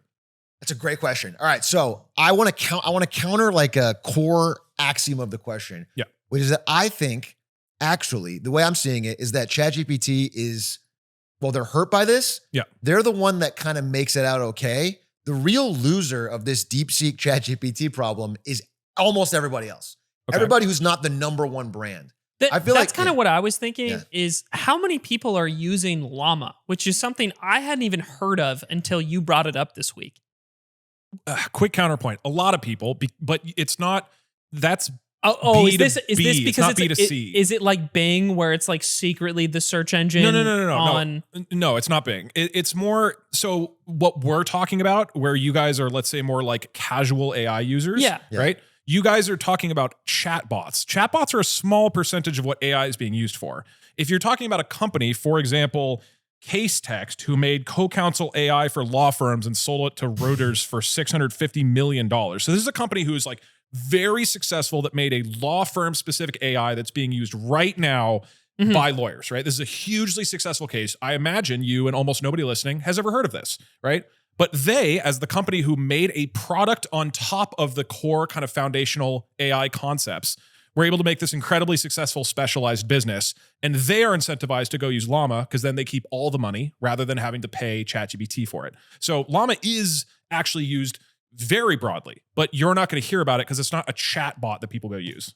Oh, this is like when you tell people about Oracle. And they're so highly valued, and the guy who owns Oracle is one of the richest people in the world. And the then average person has most people have no idea. No idea how what to Oracle with is. Oracle at all. Yeah. Right. Yeah, but okay. So first of all, I think chatbots are becoming more and more of a part of regular people's information diet or discourse or discovery. Yes. And I think ChatGPT, if you ask the regular person, they don't know anything other than ChatGPT. Yes. It is like the brand. Yes. So, it's almost like an Apple versus Android situation where the DeepSeek can be the Android where it's more mass adopted. The phones can be jailbroken. There's a lot of variety. You can make your own on Android. And then there's this one premium charging more brand that has, whatever, a little bit more trust, a little bit more people prefer that.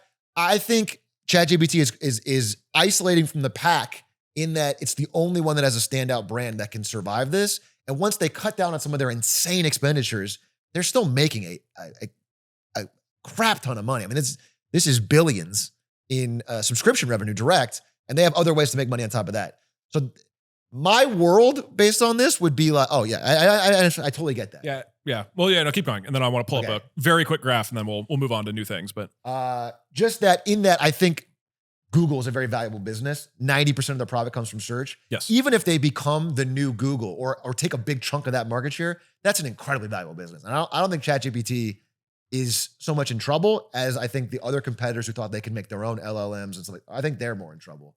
Yeah. Versus this open source area. That's my feedback. The quick theory I have is that, so this is a chart. This is from a Substack article that is, I would recommend for people interested in the environmental impact of AI. I think this is a very interesting deep dive into it, called Using ChatGPT is Not Bad for the Environment. But one of the things that he talks about in this long Substack article is if you look at the total AI usage in all data centers, chatbots are a tiny percentage of it. So what we as as the plebs think about with AI is that AI is ChatGPT. It's a site where you go and ask it questions. But the reality is where it's really, I think, going to have the most value is not that. It's where AI is integrated into all these other services across society to make everything much more efficient. And again, some examples, there's like finance models that companies are using that helps them like make vastly improved decisions. The quants are going to be in the streets. Yeah. It will stand up for the quants. Yeah. Quants are going to be, no, but now quants are going to have these AI Jerry models. Seinfeld on James Street. And these things exist right now. AlphaSense and Bloomberg GPT are two examples of like very, very, very successful companies that are using these things in manufacturing technology. Like John Deere has See and Spray technology. There's the medical industry is starting to use AI. Dude, I imaging. hate John Deere, and I fear what they create with AI. I was going to say, John Deere, we could talk about John Deere's predatory business model on another episode. 3 hours. Yeah, we'll bring that up. Like AI, again, AI is used for all of the internet, for search, for algorithms on social media, for self-driving cars. Like AI is sort of crypto bots in my YouTube comments. All this needs to be powered by. So it's worth acknowledging chatbots are a lot less sort of a part of the pie than maybe it feels like as a casual user. My quick thesis is that specialized models like that, where you are saying, look, we're going to make a really focused business that is helping one industry or sub-industry really, really, really accentuate what they're doing and make it better and easier for customers. There are examples of that right now that are incredibly successful, and I think that's going to really grow. Mm-hmm. And I think it is actually, you're in a weaker position if you are OpenAI with ChatGPT, where you're trying to be everything to everyone. They have what's called a foundational model, which is that it's meant to answer any question. And I think what is more likely to be a sustainable business model is if you go make a really, really, really strong, focused, specialized AI model that can be based off of ChatGPT stuff initially, but you build on top of it, and then you make an incredible tool for doctors or for the government to do tax remittance or whatever, right? And there's so many industries that can benefit from these types of things. Dude. So you want to be the specialized company rather than the company that is ChatGPT trying to make the tool for everybody. You don't want to be the internet provider. You want to be Facebook, who you have a product on top of the core technology. A government provided tax GPT that just does your taxes for you. Or a private one. That is going to happen soon. It's going to happen really soon, within That'd a few be years. awesome. I know everybody loves there are so many scary things about AI, but there's so many shitty things we deal with in the world on a day-to-day basis that AI can and will fix. Get this, we don't even need to use AI to fix that. Yeah, it doesn't even. I don't know if you know this. That's a fair but point. other places have made it better pre-AI. Nope. This is I the don't best it understand. gets. Okay, I liked the part of the conversation earlier where we were talking about how free models basically help rein in pricing and competition in the marketplace. And that brings me to our last topic in this episode, because I wanted to talk about housing in Vienna, which is often lauded as this pinnacle of housing policy, especially by people on the left, I would say, where the Socialist Party in Vienna, long time ago, started offering public housing at a scale that most other cities just do not have available, and public housing without the intention of it being for low-income people specifically.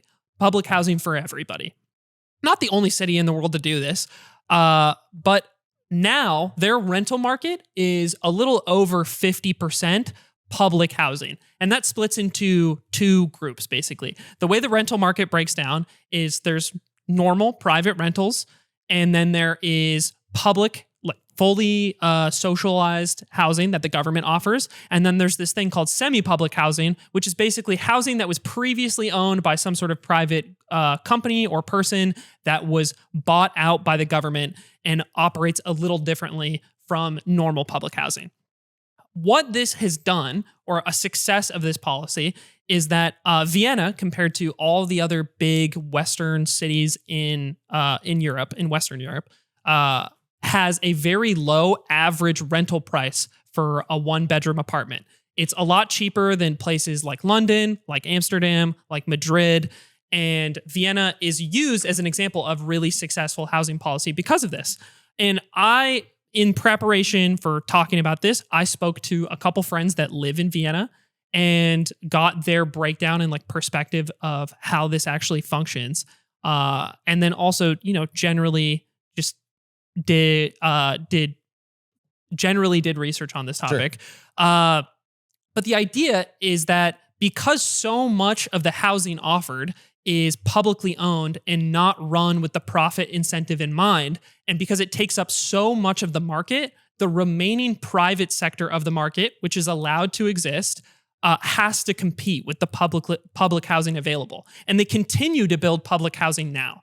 And the share of public housing over time has remained pretty consistent. It's shifted a little more private in recent years, but the split between the two public options and the private options has remained pretty even for a long time. And when you look at other cities with cost of living or housing crises, a good example is Vancouver. They've introduced public housing projects like this before.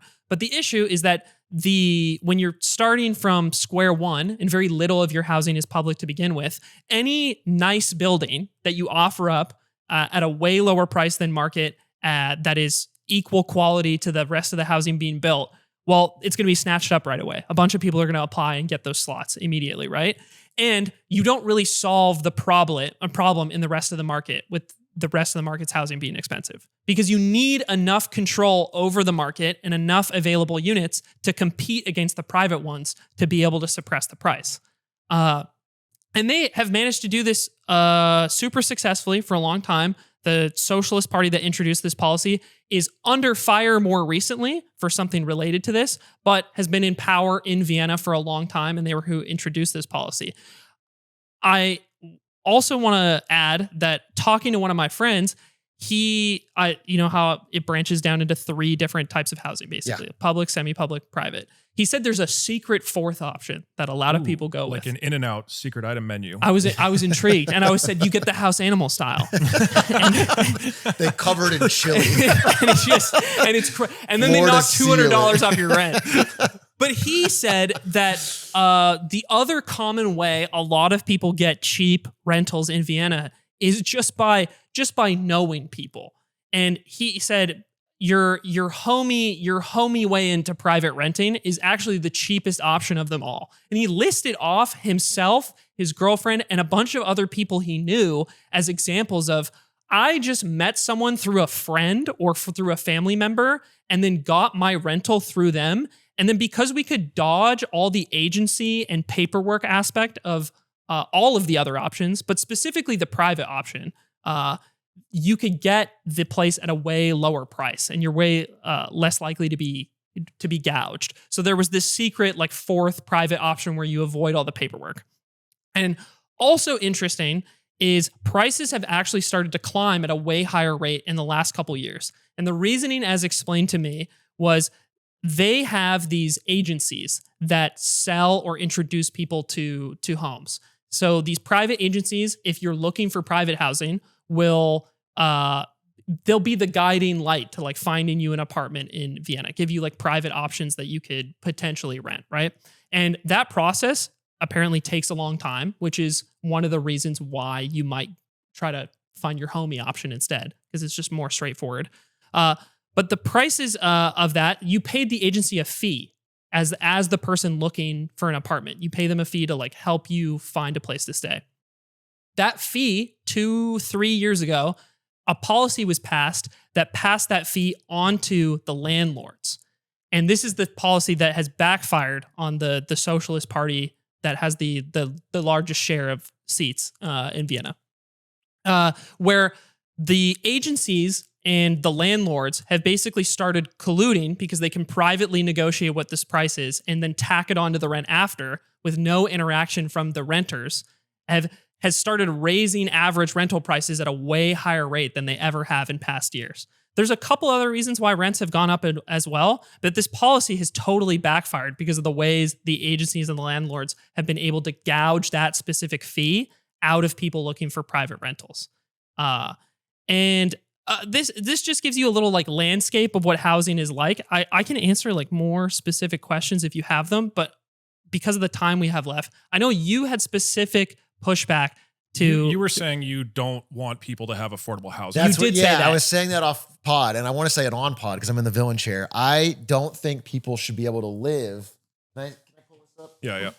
No, listen. But if I were here, I'll give a synthesized kind of because, like I said, there's a lot of details that I dug into with both the people I interviewed and the research into this topic. But the synthesized point I want to make here is because we could say that because of this city's approach to housing and the amount of public housing that competes against the private market, and important to note, they've kept building public housing along the way. So you can't just like have a static, quantity and then not do anything about it after. That competition from the public option that has no profit incentive is a huge part of what has kept rents low and in control in Vienna for a long, long time. So I'm curious what you guys have to say about it. So what I want to say is I'm going to go slightly free market bro on this one. Yeah. Villain! Yes. Villain! Go slightly. And this is one area, like, I've talked about this before. Like, I'll watch a Bernie Sanders speech. I fucking love the guy. I'm cheering for him. And then he says something about rent control. And I'm like, because I've lived through, I've had a rent control apartment. I've seen the experience firsthand. I've seen apartments without it. I've looked into it a lot.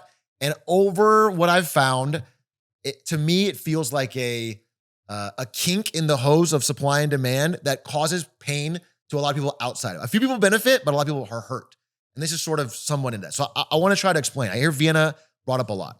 And just to overview what happened, I think you said this pretty well, but the idea is, Vienna was the capital of Austria-Hungary, big populous city, had 2.3. Good day, mate. Strip on the Barbie.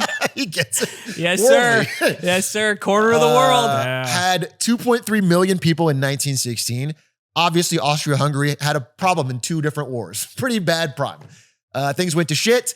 Country got devastated. People Vienna were turned into Vienna sausages. Yes, exactly. And so we flash forward 100 years later, and they are at about the same level of population, 2 million. So again, a housing problem is much easier to solve when your population barely grows or barely changes in 100 years. When it's mostly flat, the problems that you might have in like a SF Bay Area where a lot of people are trying to get in at once aren't as apparent. What they did was, that I think deserves commendation, is not whether the house was socialized, whether the house was rent controlled, it's that they built fucking houses. They built a lot of them. When you really look into this policy, the thing that differentiates it from other cities is that they said every time we add a new block or a new area, we're going to set aside some area that has to be used for building housing. And it has to be dense housing, dense socialized housing. So whether that housing is socialized or not, it is zoned for dense, affordable housing. So it gets built. Mm-hmm. In actuality, so I did some research for this and I wanted to see what to your credit, like I didn't expect you to bring up so many points from people that live there, the good and the bad. Yeah. So I don't need to bring all this up, but I wanted to look at what actual people that live in Vienna are saying. And I tried to find comments that people are very positive on the city, except for a certain thing about rent. So I brought a couple of them up. This guy has a ton list of pros. He loves the city, but he mentions that cheap housing is kind of a lie. There's a lot of public housing, but to qualify at all, you need to have lived 2 years in Vienna. I think you know this as well, right? Yeah. You can't get it if you haven't been there 2 years. So if you're a new student that moves to Vienna, your options are only private housing. And actually the private housing is rather expensive. It's actually gotten to the level of like Berlin and other major cities. So if you're there for 2 years, you can apply to get on a list to wait in a waiting line to get one of the socialized housing. But there's a difference between the good socialized housing and some of the more not as good. And generally what happens is to get the good stuff, you have to know somebody. You have to have an in. You have to know a politician or somebody that already has one and wants to sublet it out to you. So it becomes a game of who you know rather than any ability of you to buy it yourself. So, for example, he says, the good ones never go vacant. If you don't have these connections, you get a cheap flat with cardboard walls. You have to rely on private market, which is on par with other big European cities. Rent for apartments are pretty steep, especially for newcomers because they don't qualify for social housing. Basically, what this ends up being is a subsidy for a few people that punishes anyone who is new or moving to the city. And it creates these weird externalities that I've seen with rent-controlled apartments, even the ones that I've lived in, where people that have, maybe they get a better job, maybe they have an opportunity somewhere that they cannot leave for because the subsidy they have for the rent control now makes it so that they can't, the deal is too good to leave to go anywhere else. So it kind of clamps down on normal economic movement. It clamps down on the ability for new people to flood into the city and enjoy it. It sort of stagnates. It locks you in time. Now, I think we all know, as you can say from your open source model or from this example for anything, is when you have a lot of competition, the price goes down. And I fully agree with that. And I think if this is the way you have to do it, it's better than what we're doing in the Bay Area where there's just nothing happening. Totally. But I think the negative externalities, like for a good example, again, is because the government is the largest landlord, they own almost all the houses in the city, they've done a pretty bad, outside of the rent being low, they've done a terrible job at it in terms of like, there's many loud, vociferous complaints about trying to get anything fixed. In fact, you generally have to factor in the cost of doing the repairs yourself because the time it takes is so long, the lag time of getting anything fixed is so long that you have to pay for it yourself. And when you add that into your rent cost, it makes it more even with other places. So my idea is like simply, whatever way you got to do it, if we're making areas zoned for, the demand is there. People want to live in these parts of the city or they want to live close to the city center at an affordable rate. Mm-hmm. People want it. If you make it so that's allowed to be built, someone will build it to take advantage of that opportunity and they will sell it. So I think their big win, the big takeaway is just the great zoning and not really so much that the government has to make and build and decide what the houses look like, where they are. We're going to run your landlord. We're going to do, I think that's the area where I feel like is overstated. And the idea that they set the rent price with rent control, again, all that is kind of a... Well, they have, so they do, I don't know if I would call it rent control, but they have an additional policy that applies across everything as far as I understand. I forget the German phrase, but it's basically called the index adjustment, which means that landlords cannot raise prices unless they scale with inflation for the year. And then even then, there's a cap on that. So it prevents huge spikes in rent from happening over short periods of time. So that's also something that keeps prices low. I think the idea there being that it prevents somebody like a landlord from gouging you on the fact that you need to pay for this place to live in. They can't just keep scaling rents at a rate that outpaces inflation, basically. Yeah. Okay, let's imagine that you are going to this is Aiden's desert rave. Okay. You're gonna go to a big rave party in the desert. And it's gonna be awesome. And there's gonna be a concert, and there's gonna be lights, and everyone's gonna have a good time. And everyone out there is having a good time at the rave in the desert. Okay. Mm-hmm. And someone brings a a bottle of or a case of Aquafina water to sell because everyone's going to be thirsty. It's going to be it's a sweaty ass rave. And they know that no one else there is selling, so they can offer it for $10 a bottle or $20 a bottle, and it sells out. If the government comes in and says you have to only charge $2 a bottle, that's it. There's a price cap on that. You cannot raise the price. But the demand is there for $20 a bottle. Then what usually happens in real life is that they'll say, okay, they'll do it. But then, mysteriously, a crate of water falls off the truck and now it's being sold in the black market because the demand is there. Like, even if you followed the law to the letter, some people get the $2 water in the front, then it's out and it doesn't, you're not saving more people. The same amount of people are getting water, just a better price. So the only real way to fix it is to get more water. The only way is to have more people selling water that they're driving the price down. So when you cap the rents like that, you end up in a situation like your friends talk about where the real way to get it is you have to know somebody. Yeah. It ends up with these weird back channel. I said maybe somebody from Austria or Vienna can chip in and clarify here. But the way it was explained to me is that the wait they're talking about avoiding is specific. They were talking about the wait time for private housing, finding private housing the normal way. They also said it can take a while. The way it broke down is with normal public housing, which sounds like it doesn't have the same restrictions that you were talking about. The public seems to be available to any EU citizen or refugee. Like after 2 years, right? Public. Sorry, the purely public housing is any EU citizen can apply to live in it, right? Okay. But the semi-public housing has a Vienna residency requirement to it. So there's a distinction between those two things. If they broke down the semi-public option is you basically apply for like a ticket. It sounds like something you apply for like way in advance if you're a Vienna resident. And then after, eventually your ticket comes up in the queue and then you're fed options, up to 3 options of flats that you could move into. And then if you veto 3 times in a row, you reset your position to the back of the queue or you reset your position back like a year. Yeah.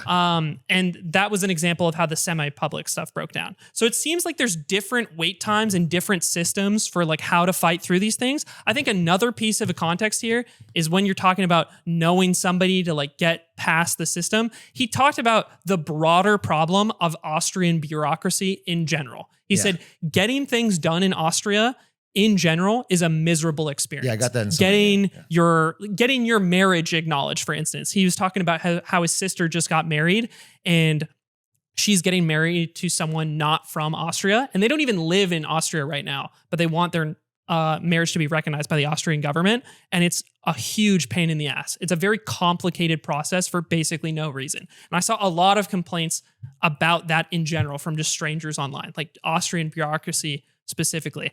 I think what you're saying is like, I think what you're saying broadly, I kind of agree with. Like I think building is important. Yeah. And if they weren't building more public housing units along the way, then it wouldn't make sense. But they're building a supply of public housing that is competitive with the private market over time. And those places are available to get into or apply to. That's something that does affect the market regardless. No, it does. More housing is the biggest solution to the problem. Yeah. I just think there's a lot of negative a lot of annoyances that crop up when it's done this way that are still better than not building at all. I actually think this synthesizes nicely down into a point that my friend basically signed the conversation off of. Yeah. And because I'm not trying to get him to go one way or the other. I want him to tell me what his experience and his friends and his families are like. Well, how do you guys talk about this? Basically, what are the vibes with housing in Vienna?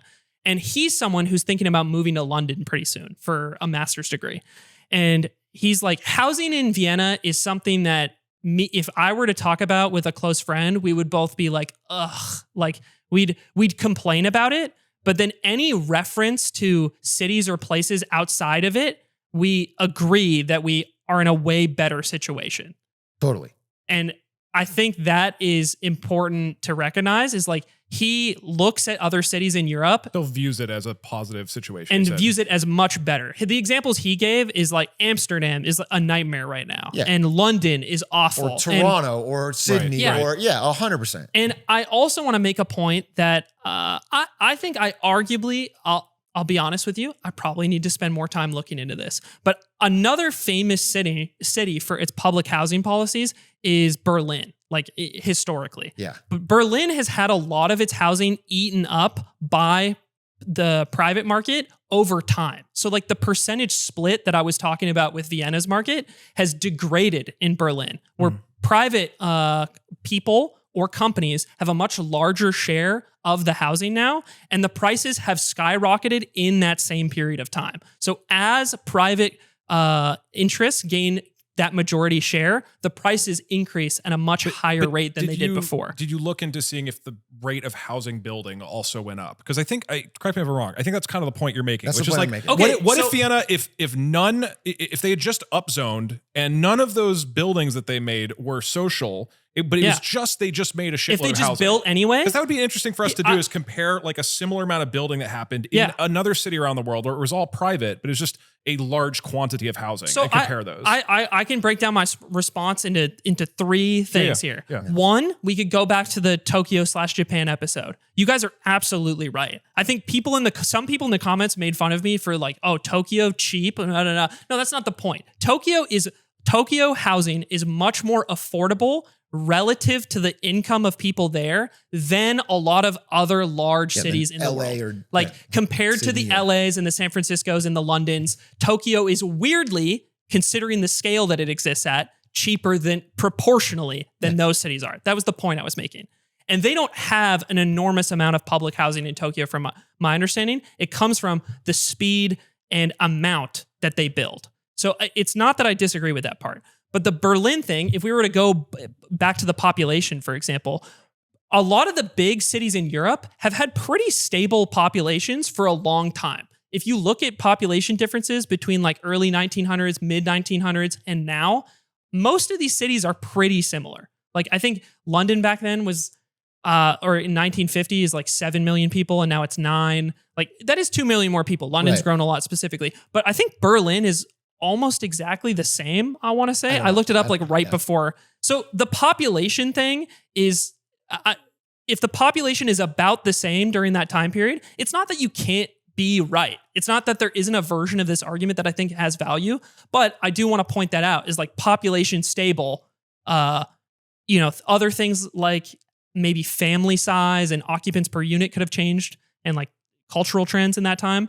But the point I'm making is it scales suspiciously with when private investment gets a larger hold of the housing market. And I think that and when I say private investment, I don't mean like firms or private equity necessarily. I mean just private buyers owning parts of the rental market. I can't comment until I know more about how many houses they built in Berlin. This is the last thing I would. According to ChatGPT, which, asterisk, 4 million in 1925 and about 4 million in 2025. So similar to Vienna. So about similar. the same, Okay. right? Yeah, about the same. Last 100 years. It's like when we keep these factors consistent across cities that are relatively similar, I don't have an in-depth understanding of Berlin zoning. Yeah. So there's probably a deeper conversation there. The last part of what I wanted to say with this. Well, I just want to say on that, because like if I'm a student and I move to Vienna or I move to Berlin, based on the wages of each area, the cost of the apartment's the same. It's essentially the same. Because I can't get the 2-year special deal. Okay, if I were to take that argument the other way, right? Yeah. If I were to say, oh, only the private or semi-public options are, all the public housing is basically gone because it's cheaper. I only have the private, more expensive options to go to. The private process is like pretty arduous because of all the bureaucracy behind it.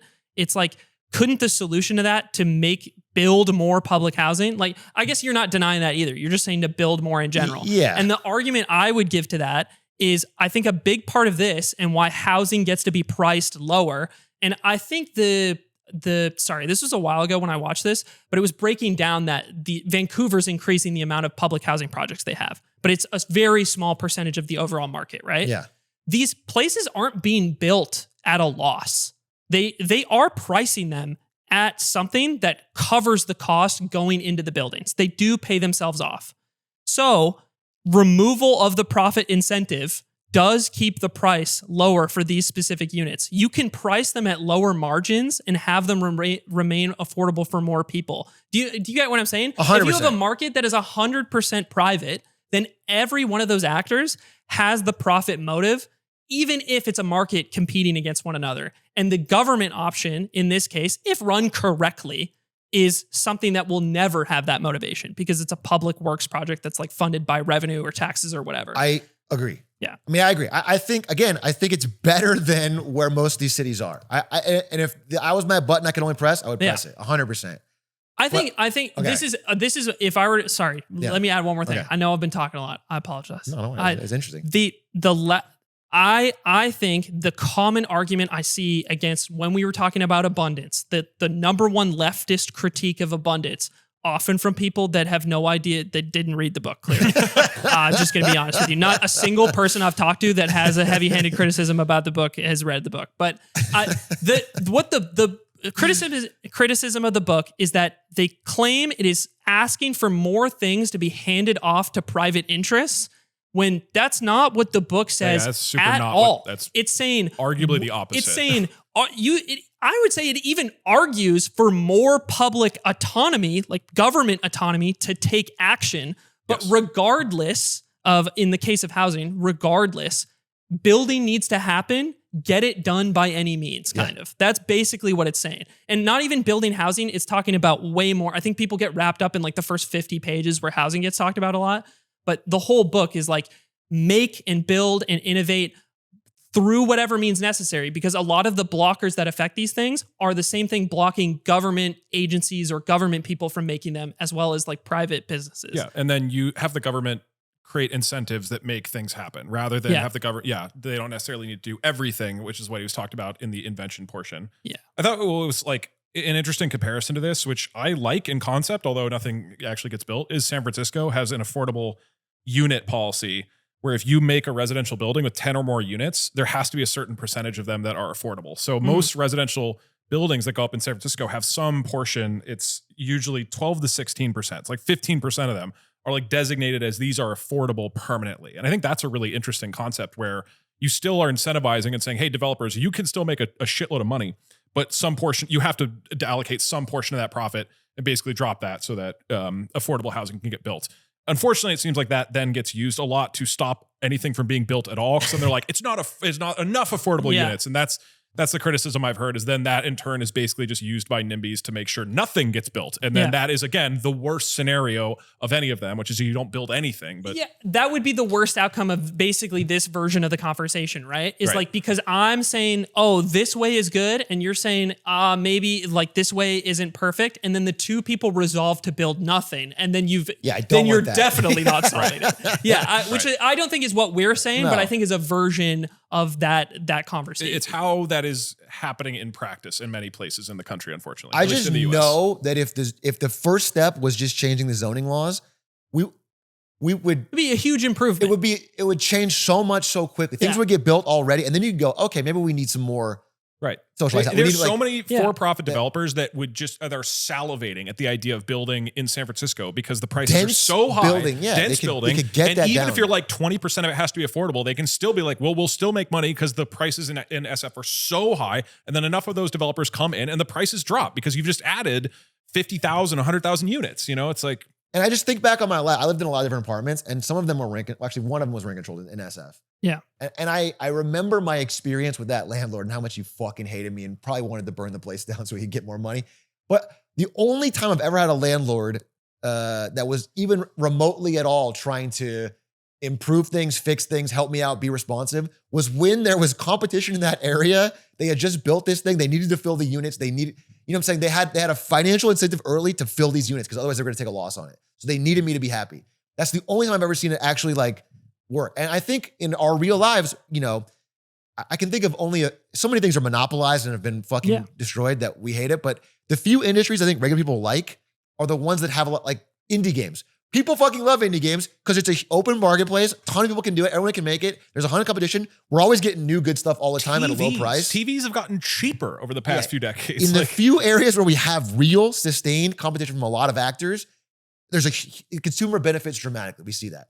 And so I think government's role should be to try the best they can, like real strong antitrust, real strong competitive enforcement, trying what they can do to make it so, things are as competitive as possible. Things are as competitive as possible. I think my argument would be this is a way of doing that. I agree. Yeah. I'm not even that opposed. Honestly, in this example, the government is basically one giant competitor, which is to say, in this market, if you are a private developer, you have to compete against the government who is setting it at a certain price. So it's somewhat forced, but it's still, again, it's better than just don't build anything. There's more nuance. There's surprise, more nuance. No, there isn't. One thing There's I looked at. there isn't. No. I've been reading some about Singapore's healthcare system recently as a refresher, and there's similar components at play there. Basically, this idea that by allowing private industry to exist and giving it like incentives and restrictions, and then also having public options that compete against it with the same rules and without the need to seek profit, you create a market that is more healthy. So it's very interesting. Their housing is also crazy. We could do a whole thing on Singapore housing. It's like a totally different Their system. housing's way It's different, wild, but also good in a lot of ways. So I lots to talk about both on the Patreon I agree. and in future episodes. So check that Patreon out, huh? Yeah, I know we've plugged a bunch, but this is we're just kicking it off, and I think at the beginning is like when there's the biggest push. So patreon.com/lemonade stand. Obviously, if you don't want to subscribe, you just want to keep listening to this show, this will always be available for free as normal. This is just a bunch of, if you want an extra hour of the show that we record on a separate day, and a few other bonus shows. Oh, I forgot to mention, one of the main things also is either individually in groups of twos, we're going to be taking more comments from the show and replying to them directly. Doing direct follow-ups as another separate hour that we put in tier 2 of the Patreon. And it'll be about our physical looks. Yeah. Just comments about on hair, how we look, how old I am. Right. Doug, where's it at this week? Yeah. We'll keep a marker and go up. I want to say, direct to Cam here. We recorded our first Patreon episode, and I really, just me individually, I really loved it. I thought you guys both had really authentic, heartfelt things to say about the way you engage with the world and thoughts on the way you've been evolving and learning about this stuff. I thought it was really enjoyable. So I highly recommend at least checking that one episode out and seeing if it's for you. But I'm excited. I've been enjoying this podcast. I think I've been learning something, and it's cool. This is great. I've had such a good time. Yeah, with it's fucking this. dope. Crazy. Kind of went long today, but I thought it was good discussion. But Trump didn't do anything cool today. There was no more. That was the one problem. Today's episode kind of a flop. We're becoming snoozer on tariffs, dude. It's like what if you get 245. What if we split a gold card? What if we just split one? All right, 20,000 patron goal. We buy the gold card. Yes, sir. Wait, who gets it though? Because you already have permanent residency. You know what we should do? What? We should crowdfund it, and then we lottery it to a fan. We get one fan from a different country. One fan gets the gold card. Dude, we could make a whole market. If we get enough of these and we're buying and selling, let's get into the gold card market. Like bonds, dude. Dude, wait. Couldn't you theoretically run a gold card lottery at a profit? You so could. This is evil. If enough people put in $5, one of them gets the gold card, and we still make a profit. We scrape the one.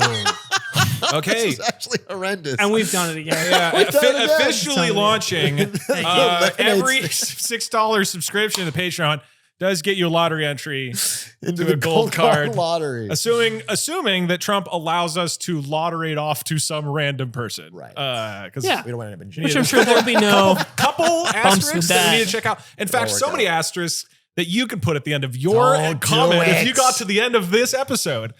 Prove that you're a real fan, all right? Dude, if you made it to 153, Put the ending paragraph of the book Abundance into the comments so we know you read it. so you know you read the whole Yeah. book. Don't do that. All right. Well, thank you for watching this week's Lemonade Stand. We'll be back next Thursday. Farewell. Bye. Yes.